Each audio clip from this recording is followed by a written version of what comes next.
with me, GopherIt. Today we have Casey as our guest, and she's going to help us go over our person, place, and thing for this week. Our person is Marilyn Monroe. Our place is, it's a hard word to say. Hang on. It's Annonay, France. And then our thing is going to be the drive-in theater. So what we do is we talk about a person, a place, and a thing for this week in history. Please remember that we are a featured show, so remember to follow the rules. No smoking, no drinking, no nudity, and no cursing. And have fun. Please remember to keep it respectful in the comments. And I'm going to go ahead and have Casey take the box so that she can introduce herself.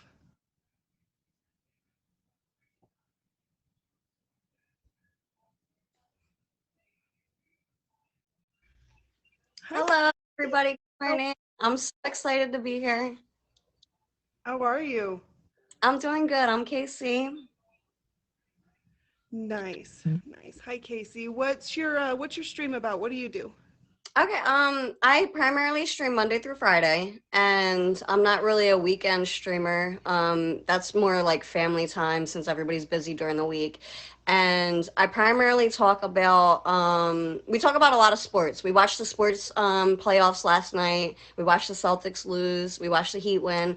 Um, we talk about mental health. We talk about I'm a veteran, so we talk about veterans and anybody that needs any percentage increase help with the VA. We talk about that. I've traveled a lot. I've been in a lot of Asian countries, so we talk about travel. We talk about a lot of different open discussions. We talk about, I primarily welcome people as long as they're not being disrespectful or coming at somebody like in an aggressive way inside of the stream. I let it pretty much be an open discussion. We have time where we listen to music.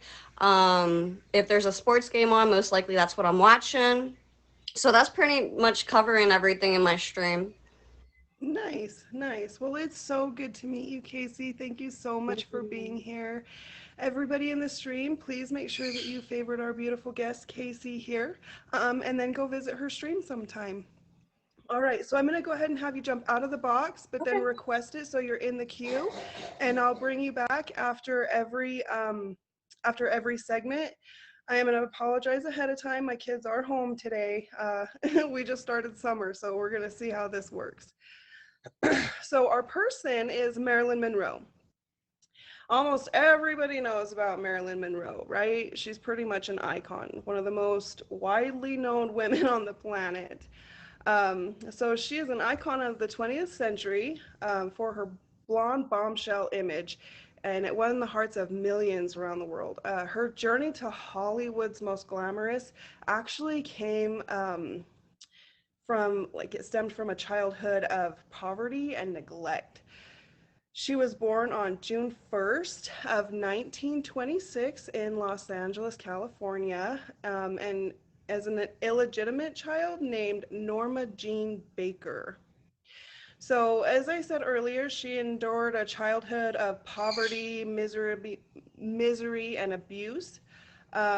She was in and out of foster homes and orphanage. Her mom had schizophrenia, and so she was institutionalized. And after suffering like a nervous breakdown, Norma Jean, she did escape from this life, but it was by marrying a man at 16 years old. Um, so her husband actually disapproved of her modeling career, and that ended that marriage pretty quickly. It didn't last very long. Um, and then after their divorce, Marilyn headed to Hollywood with a dream. And it was in the golden age of Hollywood when the film industry was extremely affluent and powerful. So Paramount, 20th Century Fox, and MGM were the most successful studios of the era and were producing a huge volumes of movies that gave birth to dozens of stars. Um, Norma Jean dreamed about joining her idols and becoming a star. She would later say dreaming about being an actress is more exciting than being one. Norma Jean won a 1 year contract with 20th Century Fox and changed her name to Marilyn Monroe. In the years that followed, she was cast in a number of small roles and was given a 7 year deal with Fox Studios. But Marilyn was broke and there were no movie offers at the time um, in the horizon, and very few modeling jobs were coming her way. Um, she recalled later that she used to think, as she looked out on the Hollywood nights, there must be thousands of girls sitting alone like me dreaming of becoming a movie star, but I'm not going to worry about them. I'm dreaming the hardest. And then a little bit later, she was asked to pose for adult pictures for a calendar, and due to her financial struggle, she went ahead and took it. And unfortunately, she was only paid $50 for this, even though the sales for the calendar skyrocketed. It sold 8 million copies, and then Playboy magazine used that picture in its first issue, catapulting Marilyn Monroe to stardom. So even though she only got paid $50, it still like got her that in. You know what I mean? Um, and then her first acting career, or her first acting role, came the following year when she had a small but crucial role in The Asphalt Jungle and received favorable reviews in addition to her newly found acting career in films such as About Eve and Ladies in the Chorus. She was required to pose publicly for photos, which attracted the attention of service men, film fans, and newspaper editors from all around the world. But it also caught the eye of legendary baseball player Joe DiMaggio.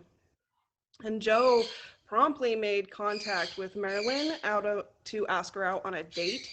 And Marilyn was hesitant to actually meet DiMaggio because she didn't really follow any kind of baseball, and she wasn't really attracted to sports players.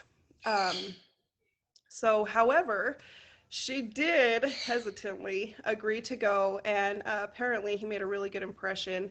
And despite the differences, the unlikely pair began dating. Uh, Joe's courtship with Marilyn actually ended up fascinating the world. Do you guys remember how, like, Prince Harry and Meghan Markle, that union, like, just exploded? That's kind of what happened here. Um, but their relationship was heavy with problems almost from the beginning because of Marilyn's career. It was like a stress on the relationship, which, I mean, you can kind of understand that. Um, and thanks to the box office success of Gentlemen Prefer Blondes, Marilyn and Jane Russell were asked to place their prints and signatures in the cement of four core guardsmen's Chinese theater in Hollywood. And then she was now clearly a star. Um, Marilyn had a very beautiful, relaxed, calm demeanor, but she actually suffered from really tremendous insecurities about her acting abilities, and she often needed to bolster her confidence before she would appear on set, which led to keeping her co-stars waiting, sometimes for several hours, and many considered her unprofessional. And although her tardiness only worsened, Marilyn featured in three consecutive box office hits, and then Marilyn demanded more control over her finance, over her future roles, as well as a better salary from 20th Century Fox. So the studio after that threatened to dismiss her, and it apparently unfazed her. Because Marilyn responded by marrying Joe. And she gained a lot of public and media support, and as a result of her marriage. And so the studio actually came back to her. They was able to work out her difference. She got all of her demands, um, and they hired her back.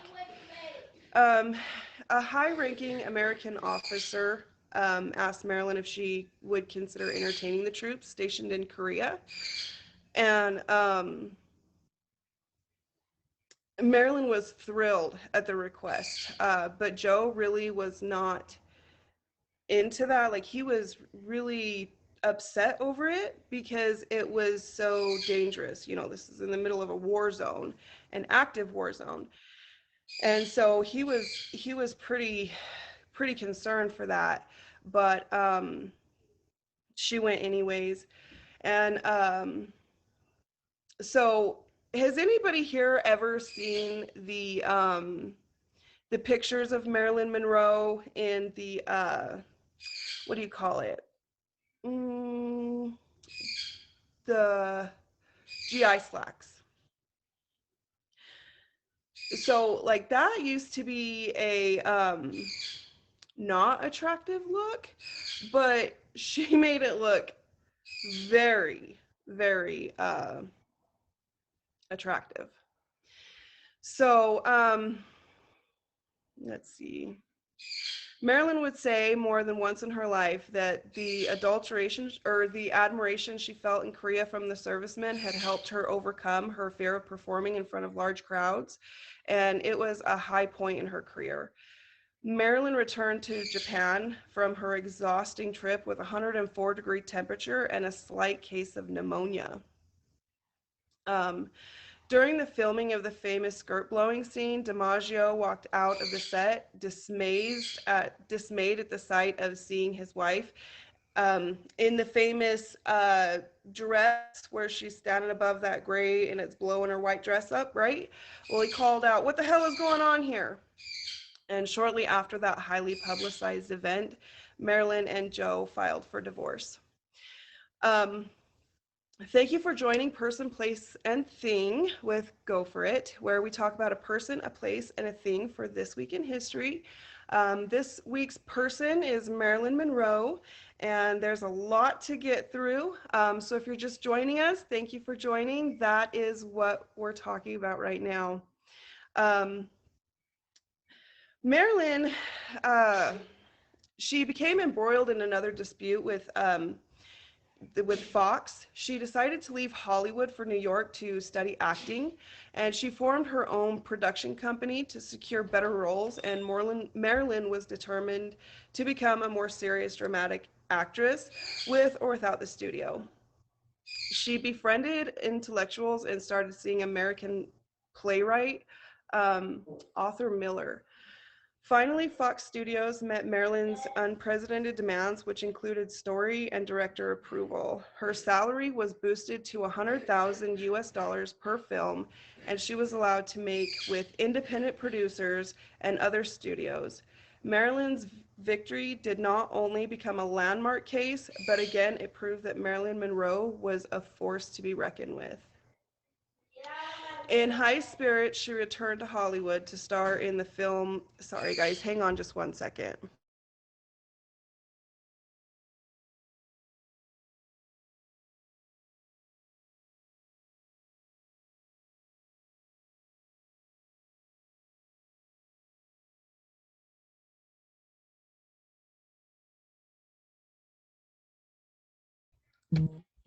Sorry, guys. This is a first featured show with my kids here, so there's a little bit of adjustment that needs to happen. Um, so, in high spirits, she returned to Hollywood to star in the film Bus Stop. Her performance in the film is considered the finest of her career after the completion of Bus Stop. Marilyn returned to New York and married author Arthur Miller in a small, simple ceremony. Um, she's not only adored, she not only adored her new husband, but she admired his talent and accomplishments. Marilyn then flew to London to begin work on her next film, The Prince and the Showgirl. The Prince and the Showgirl was the first independent project undertaken by Marilyn Monroe. Um, Productions Monroe co starred with Lawrence Oliver, who also directed the film. He became frustrated with Marilyn and often raised his voice and was degrading and insulting to her. And Marilyn responded by completely closing up. She began arriving on sets really late. She sometimes failed to show up at all. And then, of course, Miller, he would assume his duties as her caretaker, and he would try to manage his unstable wife. And he was often placed in an awkward situation where he had to apologize for his wife and also explain or defend her behavior. And Marilyn fell into a chronic of insomnia where becoming hysterical as long nights wore on. This was actually one of her biggest downfalls was her insomnia. Um,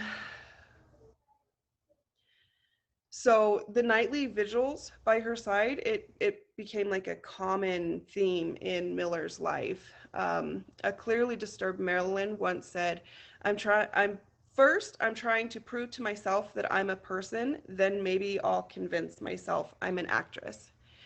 After the filming of Prince and the Showgirl, Marilyn suffered her first miscarriage. Um, and her unpleasant behavior and her increasing dependency on her husband strained their marriage considerably. Almost 2 years later, she returned to the set for production of Some Like It Hot. Marilyn's drug use and increasing dependence on alcohol had held up production and pushed the film over budget. But still, financially, the show was a huge success and one of Marilyn's most popular films. Um, Sadly, after production was completed, Marilyn suffered another miscarriage, and Miller, her husband, had just completed the script and assembled the cast for their eagerly anticipated production of the film The Misfits. His dramatic and thoughtful script was promised to showcase Marilyn's acting talents to their fullest extent, but 20th Fox got involved because she had to comply with her contract that she had with them. And so what she finally agreed to do, what was the name? It was a musical comedy entitled Let's Make Love. Um, and unfortunately, the disappointment of her miscarriages really messed with her mind during the production and filming of all of these movies. And it wasn't the box office hit that they were promised. And um, so one of the people that worked with her was her idol, which was Clark Gable. Um, from the, it seemed like, hang on, I'm going forward here. Okay, so she's a little bit loony after everything's going on, right? Because a miscarriage, you have hormones going crazy. She's already got mental issues. She's struggling to be okay. And after the production, Marilyn finally got to embark on Misfits. And like I was saying, her idol Clark Gable worked on set with her. Um, and he was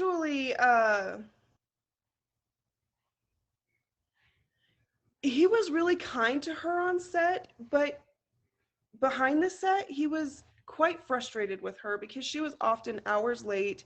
He would have to wait in the sun 4 hours, like the hot heat, 4 hours. But Marilyn, she really was super happy that he was there because as a kid, she idolized him as her father. And so, growing up, she actually really did think that he was her biological dad. Um, so, you know, she was really happy to have him there, but he would talk behind the scenes and He was frustrated with her, but he wasn't a jerk to her. So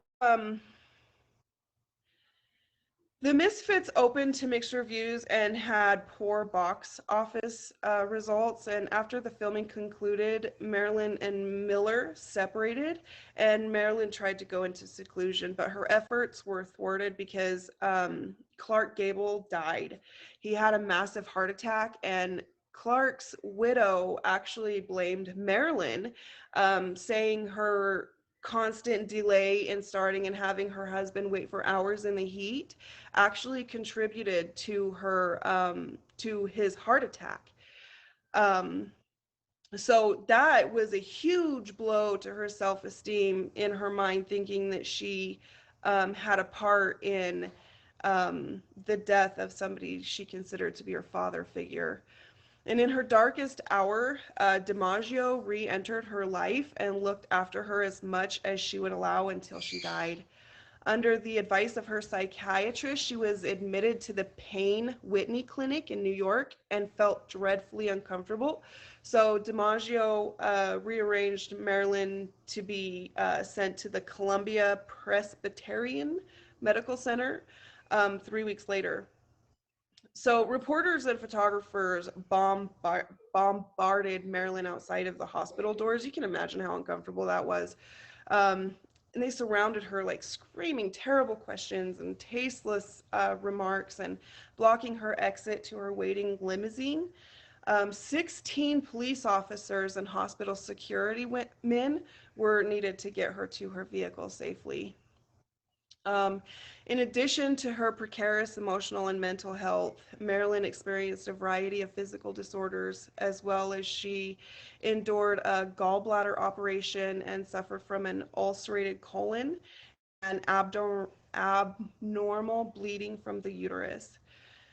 And because of the her delicate mental and physical conditions, Marilyn didn't work as an actress in 1961. Eventually, she did return to 20th Century Fox to begin working on the production, ironically named Something's Gotta Give. She had contracted a virus, which left her feeling fatigued and weakened. And realizing that Marilyn was ill, the studio had made arrangements to work around her schedule, um, shooting around her. Several photographers had been invited to shoot public stills for publicity of a swimming pool scene, which Marilyn, she was supposed to wear a flesh colored swimming suit to give the appearance that she was nude. And the photographers were pleasantly surprised to find Marilyn padding around in the pool, all natural. And everybody on set knew this was the first time in like 10 or 12 years. I know he thinks he's got stuff to say. But this was the first time in 10 or 12 years that Marilyn might be photographed without any clothes on. Uh, she, in fact, but she came a long time or a long way. Um, she went from being solicited for acts in different roles for different parts to actually having a huge amount of control over what was it is a distraction, I'm sorry, over what was publicized. So she got to decide who who was to photograph her, what time and when. And out of 33 shooting days, she only showed up to 12 and often hours late. And when she did appear, she seldom got through more than one page of script per day. And that infuriated the studio executives, and especially when she took off to New York to sing Happy Birthday to President Kennedy. Um, Finally, production chief Peter the Thief fired Marilyn from Something's Gotta Give. And of course, this devastated Marilyn. Um, it's believed that in her despair, she made repeated phone calls to the Justice Department where Robert Kennedy worked shortly after she was fired. but it's also alleged that at this time Robert and or his advisors concluded that involvement with Marilyn was too publicly dangerous to continue. On August 4th, 1962, Marilyn spent the day and evening making endless phone calls to her friends. And as the night grew later, she started slurring her speech. And sometime during the night, she died alone, still with her phone clutched in her hand. Um, she was only 36 years old when she passed away, and it was ruled that her death was probable suicide. Her funeral took place at Westwood Memorial Park Chapel in California. Um, Joe made arrangements for the funeral with help from Marilyn's half sister, Bernice. Um, DiMaggio allowed only a few people to attend the service. Marilyn's most recent Hollywood acquaintances were notably absent. Since her passing, there has been endless speculation as to the cause of her death. I'm going to go ahead and bring Casey back in here, and we're going to talk about fun facts and tidbits. So, actually, this was pointed out. Welcome back. This was pointed out to me yesterday. She's such a fascinating lady, isn't she? She Um, really is. She really is. Like um I remember being a young girl and going out to eat, a little child, and looking at Marilyn Monroe's pictures and idolizing her and everything, and wondering like what her story really was. And then, as I got older, I found out so much information about her, and it's just really it's really informative, like everything you just said. Like, it's just the person who she was, like, she just handled so much, and yeah, we can all really learn from, different people in history, and she's one of them. I agree. So, it was I could sit here and talk about Maryland for days. Unfortunately, I only have an hour, so I had to cut a lot out. And Maryland did kind of take over most of the topics today, which is okay because the other two are kind of short and sweet. But did you know that Hugh Hefner, his grave is right next to Maryland's? No, I didn't know that. I didn't know that. There's so much I found out about her.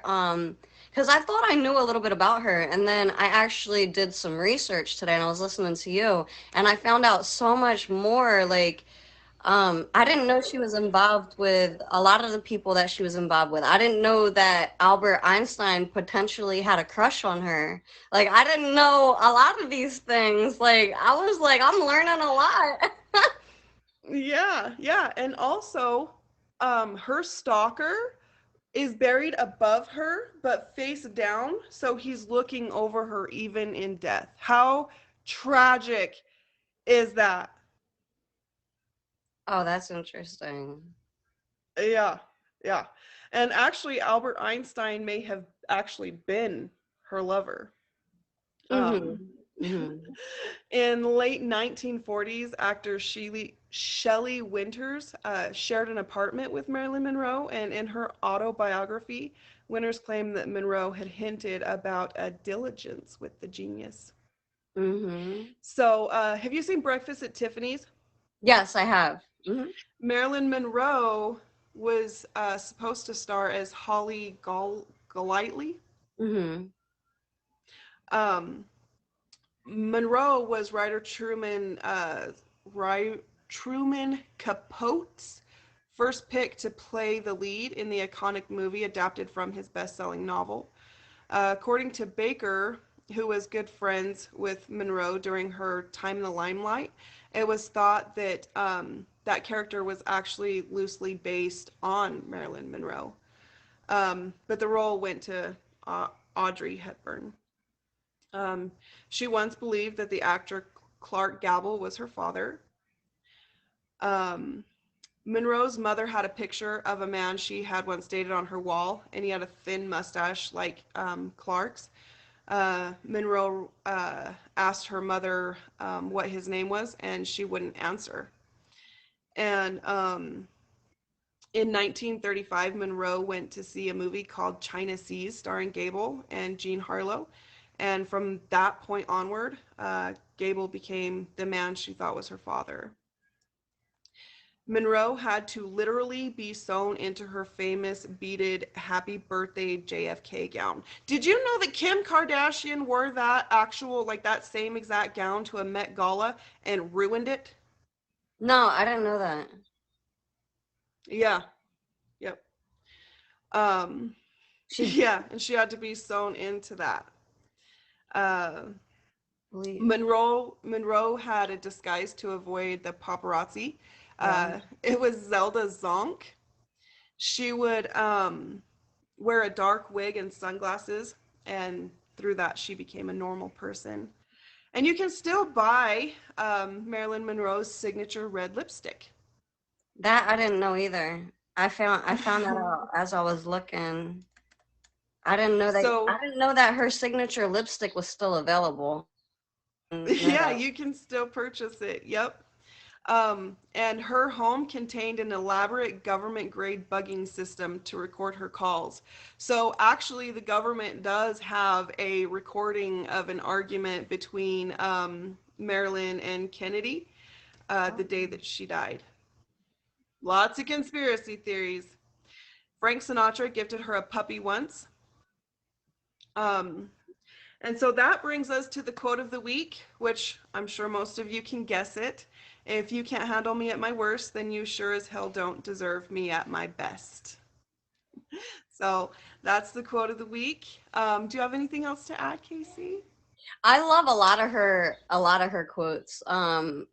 A lot of her quotes, I see people using them every day, honestly. I hear someone saying one of her quotes every day, and I don't really know if they knew like originally who had said that like so many years ago. Right? But one of the things is sometimes things fall apart so that better things can fall together.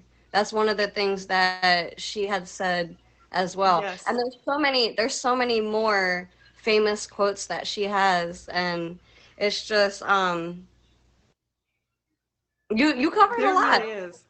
Yeah, there's a lot. She's she was she played a ditzy blonde, but in reality, if you really look into who she was very, very intelligent.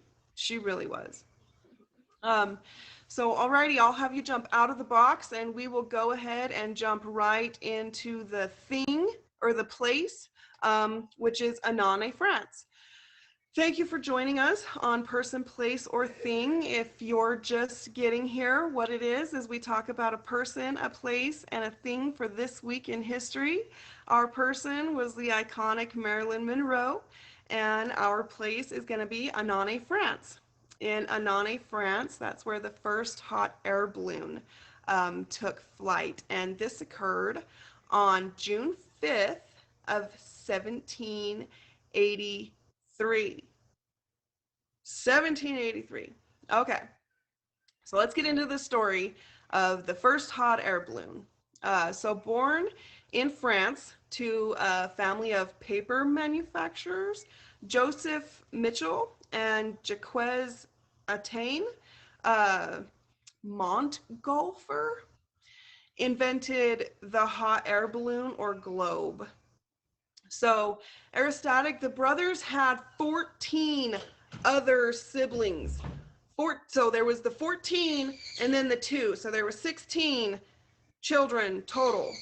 Joseph was the 12th born child and he was the dreamer.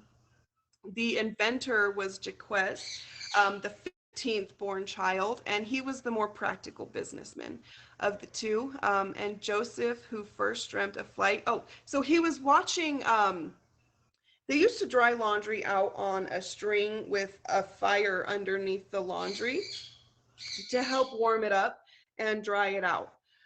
So he was sitting there watching the laundry dry, and he's seen how the laundry formed pockets, which seemed to lift upwards with the rising gases from the fire. And that actually is what got him started about thinking about flight, was watching a fire burn, and at night you could see the embers, the small embers would be lift upwards.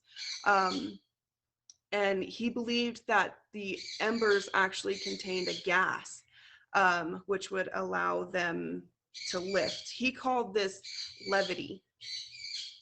Joseph's first attempt to make a flying machine was a box, and he burnt crumpled up paper beneath the box, and it lifted upward and hit the ceiling.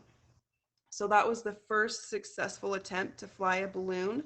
Um, and it generated more attempts to fly larger balloons and to find ways to keep them in the air for longer periods.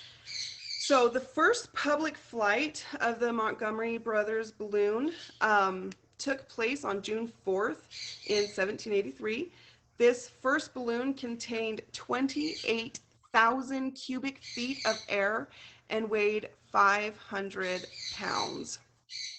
Um, the flight only lasted 10 minutes, and the balloon soared to an altitude of 5,200 to 6,600 feet. The next balloon volume was 37,500 cubic feet, um, and it took place on September 19th of 1783.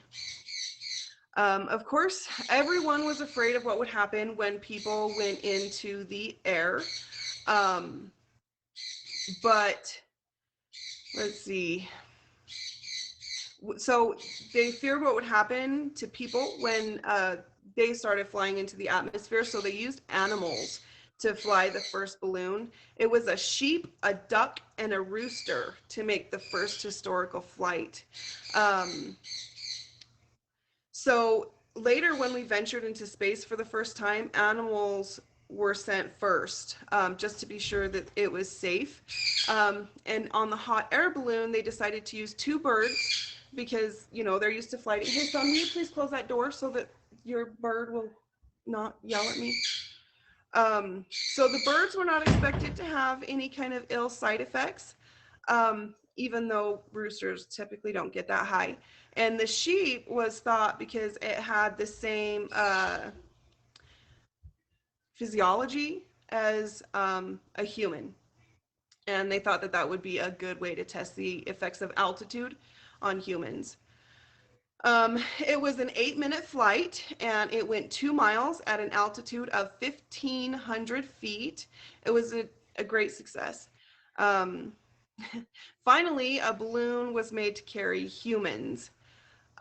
It had a volume of 60,000 cubic feet at 75 feet tall.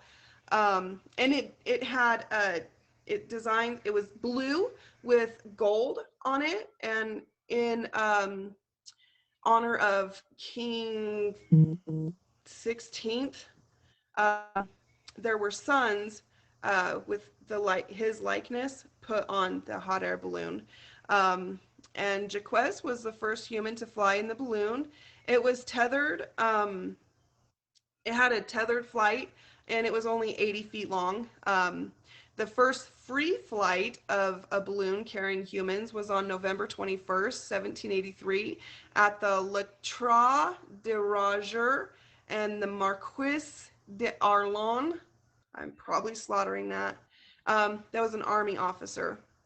The two men flew about 5.5 miles at an altitude of 3,000 feet, which lasted about 25 minutes. While they could have flown almost double that with the amount of fuel, but the embers were starting to scorch the fabric. So they saved the day by putting the fire out with his coat. And then hydrogen was discovered by the British scientist Henry Cavendish in 1766.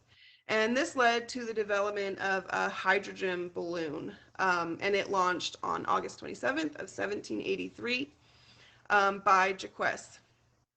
On December 1st, 1783, LeCharler, the first manned hydrogen balloon, flew for 2 hours and 5 minutes. And by 1785, a hydrogen balloon was used to cross the English Channel by Jean Prairie Blanchard and Dr. John Jeffries. I'm going to bring you back in here, Casey, and then we'll talk about the hot air balloon. The hot air balloon. Bet you didn't see that one coming. No, I didn't. Um, that's interesting how that hot air balloon was made. Right? I thought it was interesting with the first experiment. It essentially was formed by a box being lifted up first. So, fun facts and tidbits. There are three kinds of balloons. The first kind of hot air balloon is the most common, and it's labeled a Montgolfer. It uses fire to heat the air inside of the balloon, which helps to take it off. The second is called a hybrid balloon, and it works in a similar way, but also contains a compartment of helium or hydrogen in the top. Um, Oh, this the is a interesting picture. Um, you can see that. Was that the first one? Yes, Yeah. this If is you the see it in one color, it's awesome. right there. Oh, they have one in color Hmm. too. Okay, so Hmm. yeah, I think this might be like one of the original pictures that they took. Yeah. Yep. Yep. I just wanted to share that. That was interesting. It's awesome. That was Uh, took on September 19th, 1783, and the images can be seen today in National Air and Space Museum in the Smithsonian Institution. So that's where that picture that's is awesome. located at. Yeah. That is interesting. Hot air balloons were used for war renaissances. Oh, I didn't know that.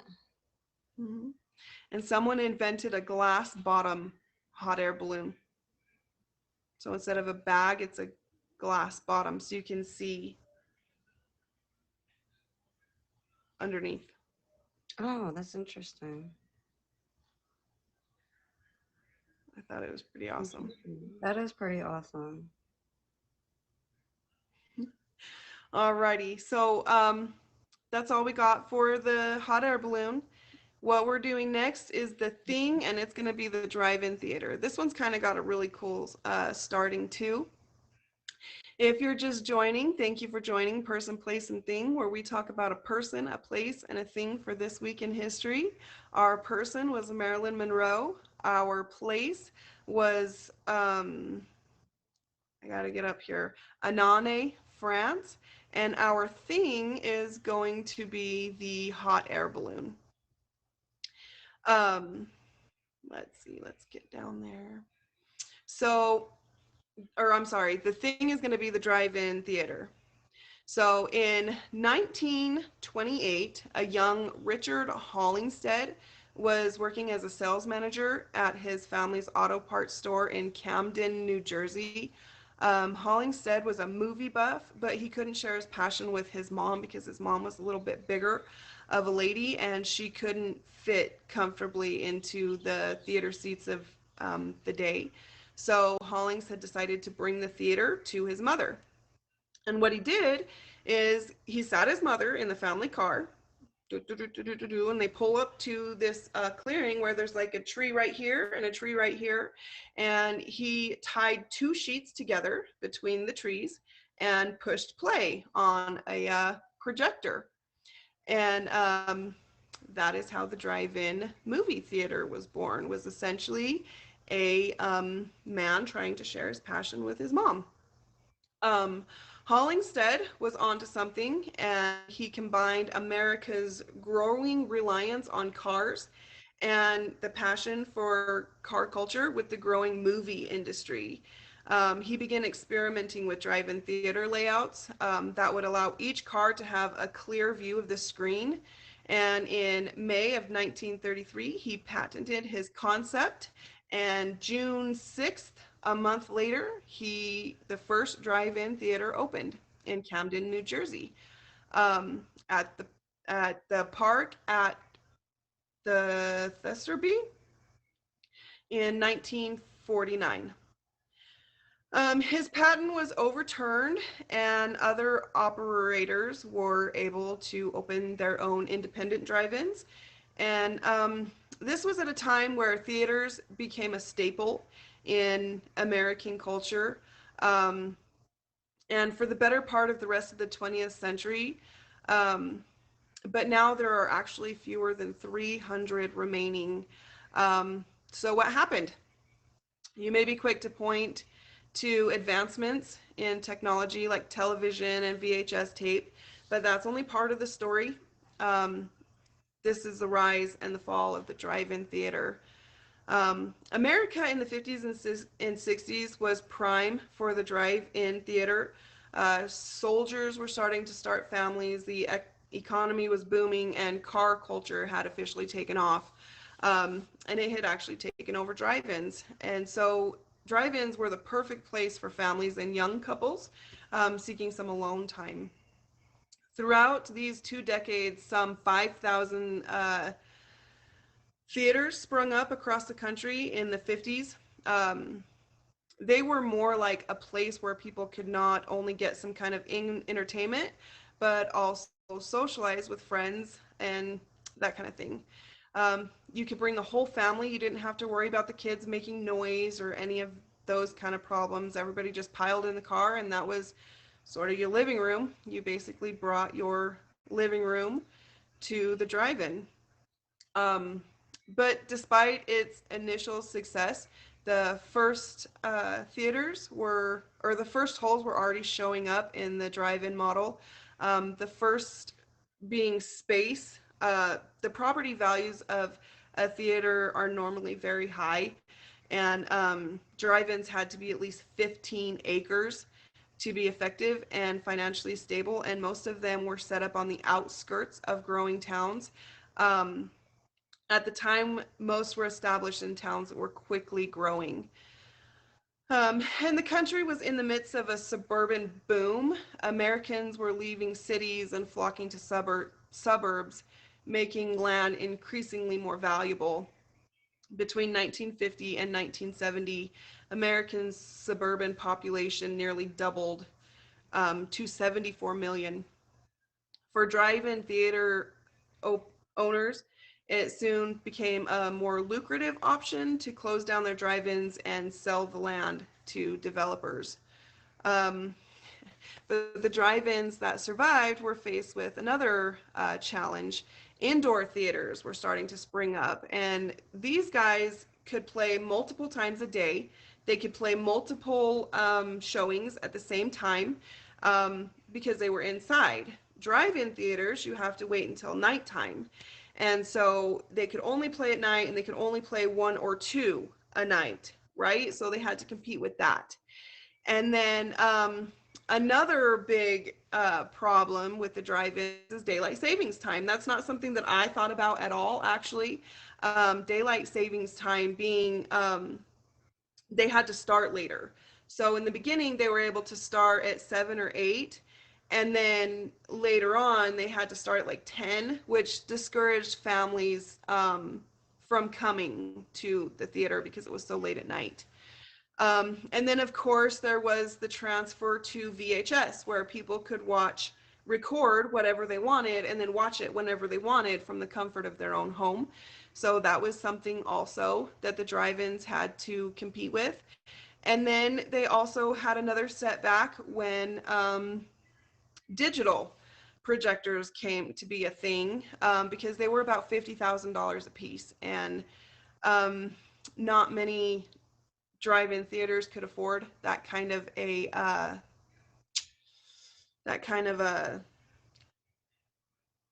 finance trouble. So a lot of them closed down, and there are fewer than 300 drive-ins theaters across the U.S. today. But the coronavirus pandemic, we've seen an uptick because of that, because it was a perfect social distancing activity that got you outside.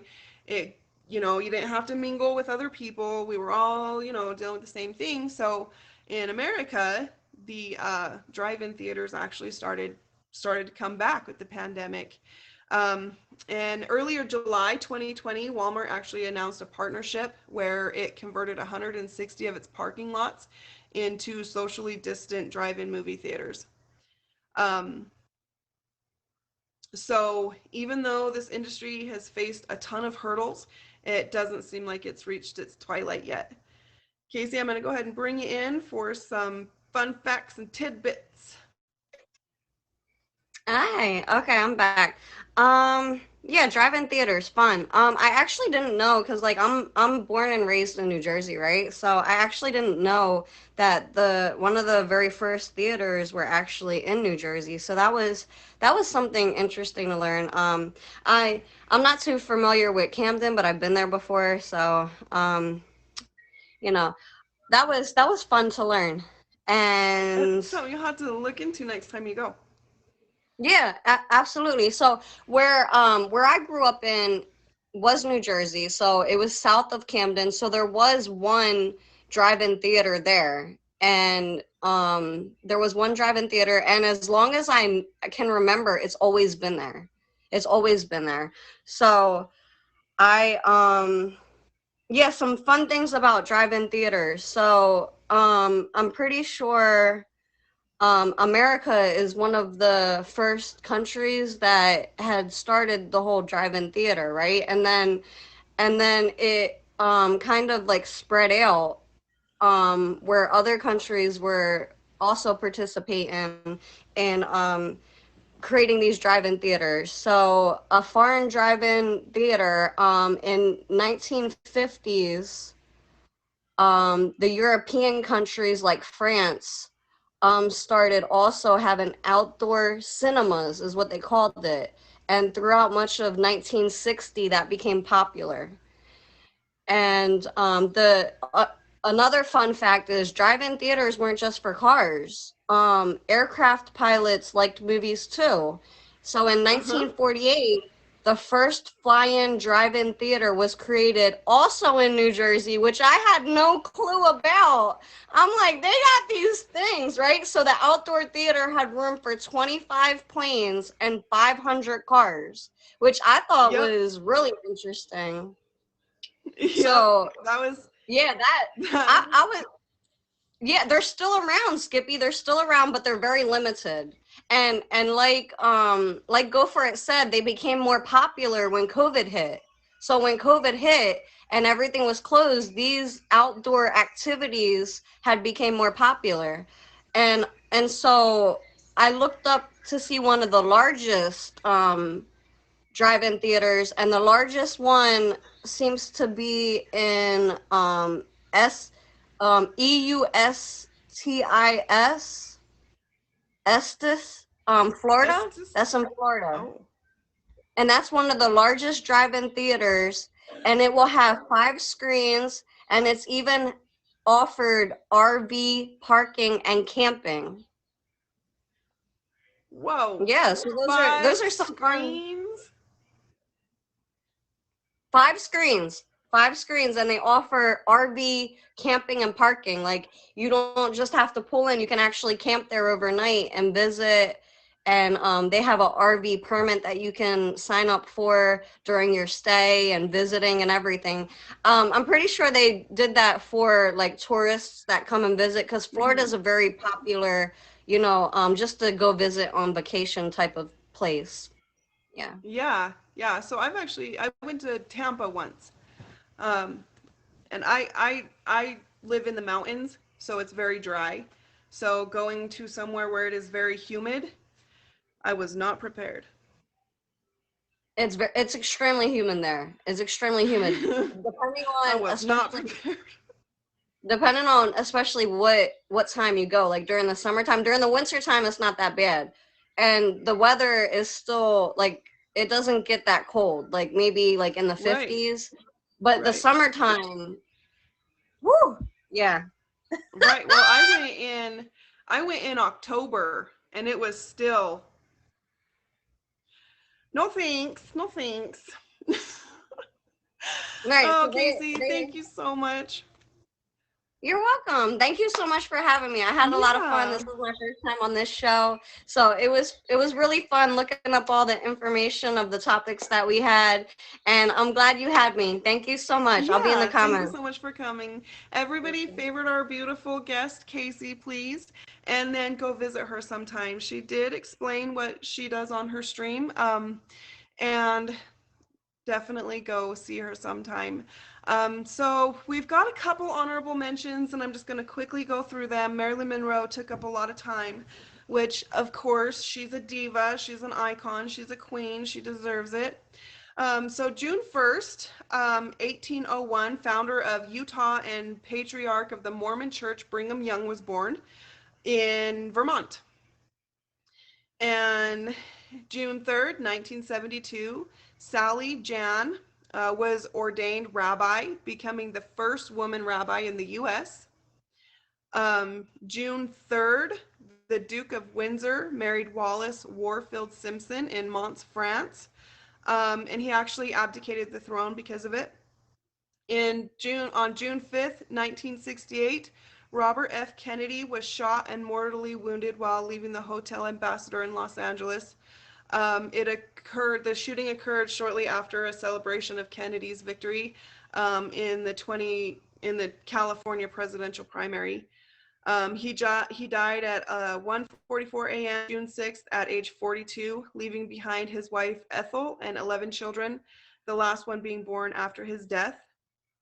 In June 6th, 1872, pioneering feminist Susan B. Anthony was fined for voting in a presidential election at Rochester, New York, after voting rights had been granted to African American males by the 15th Amendment.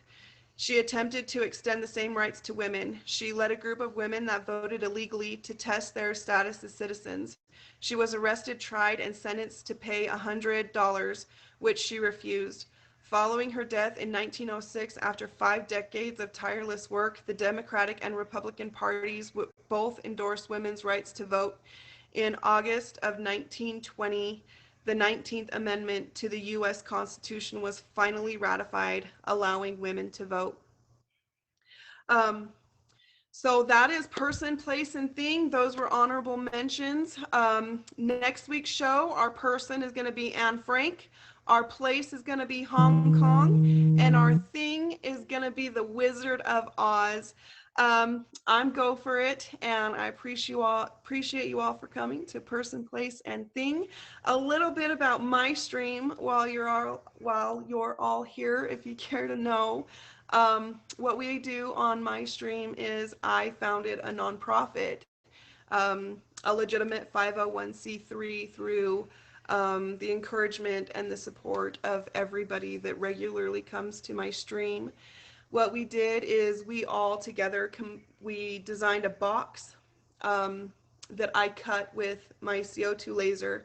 I don't have one right here because they're all currently back there waiting to get filled. But it says, "You matter, you're loved, and you're valued" on the top. Um, and then we came up with different items to put in the box to help with coping and distraction. And then we donate those boxes to different groups and organizations that are high in suicide and substance abuse rates. The name of the nonprofit that we formed is called hashtag Success Over Suicide and Substance Abuse. Um, y'all are welcome to go check it out at hashtag SOS.org. Like this up here, my name, hashtag SOS spelt out without the space, .org. I do this show every Tuesday at 11 a.m. And then regularly we just mostly talk about the nonprofit. We laugh, we have a lot of fun. It's a very non-judgmental environment. And yeah, that's what we do here. Thank you all so very much for coming. I do need to go check on my children, so I'm going to leave this here for a minute and I will be right back.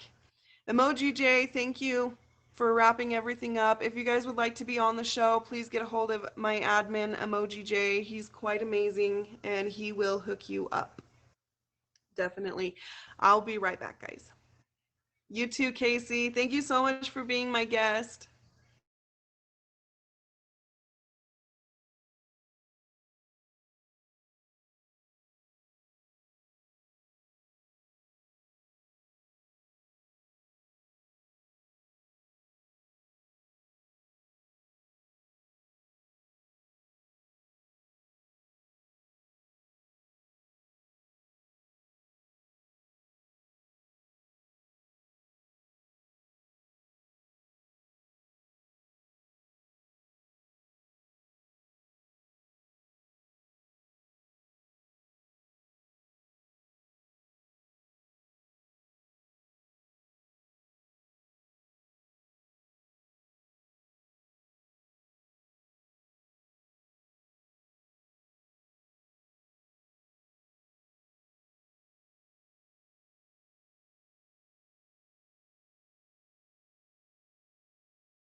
Okay.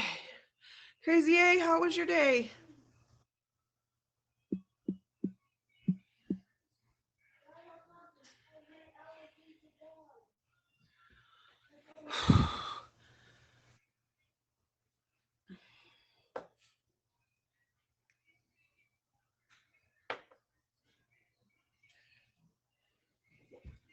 Just a minute, buddy. Just a minute. Nope, nope. Get down. Not yet.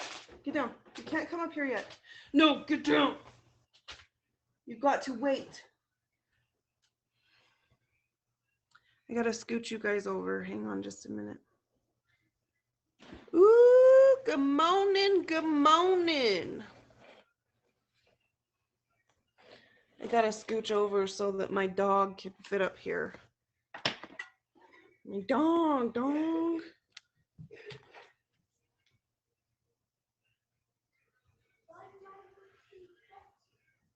Wait. Wait your turn. Hang on. Wait. Well, I's glad to see ya, Miss Crazy A. All right, you can come up now. Oh, really? Yeah. Yeah. I have a Great Dane Mastiff. You hear my belly growling? Yeah. This is my best friend. My best friend.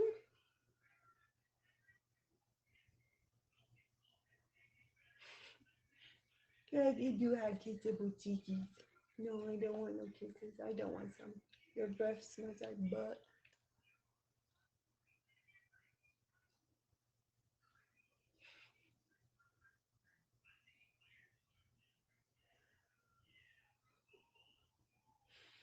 Oh, you're so sweet.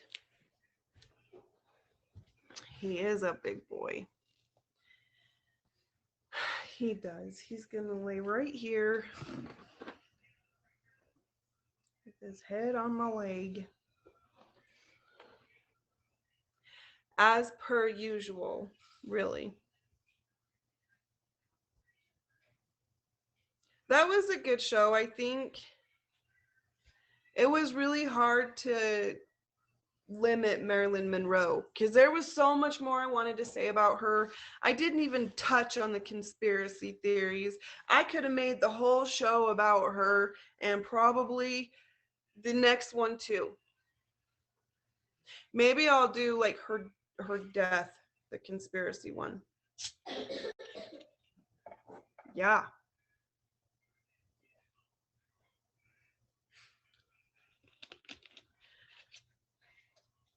Do you know that she was one of the first female actresses to speak out about the sexual assault and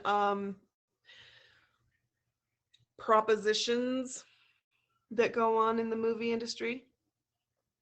I did. I loved them. I'll show them in a little bit. I gotta sign back into everything.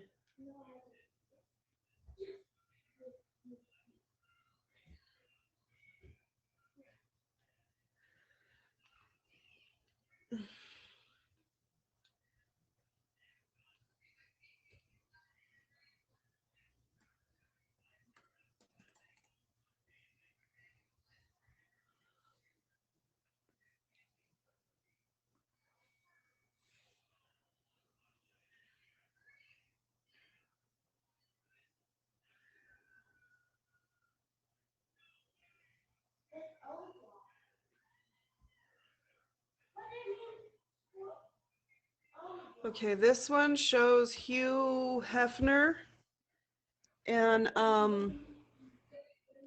Marilyn Monroe. There's Hugh Hefner. There's Marilyn Monroe.